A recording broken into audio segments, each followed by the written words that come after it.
বাংলা চলচ্চিত্রের ইতিহাসে এমন কিছু নাম আছে যাদের কথা উচ্চারণ করলেই আমাদের চোখে ভেসে ওঠে এক সোনালী যুগের ছবি। তাদেরই একজন নায়িকা শাবানা। আমার চ্যানেলে যদি আপনি নতুন হয়ে থাকেন তাহলে অবশ্যই চ্যানেলটি সাবস্ক্রাইব করে বেল বাটন ক্লিক করে রাখুন।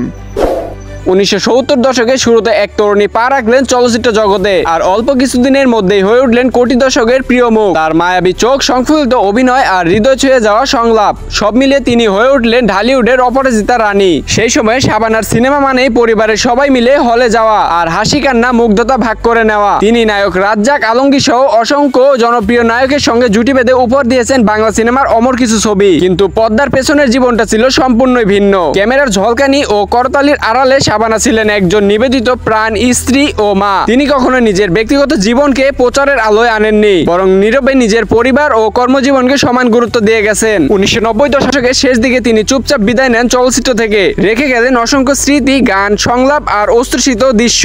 আজও তার অভিনীত সিনেমা টিভি পর্দায় আসলেই মানুষ থেমে যায়, হারিয়ে যায় সেই সোনালী যুগে। শাবানা এক নাম যা চিরকাল বেঁচে থাকবে বাংলা সিনেমার পাতায় আর কোটি ভক্তের হৃদয়ে।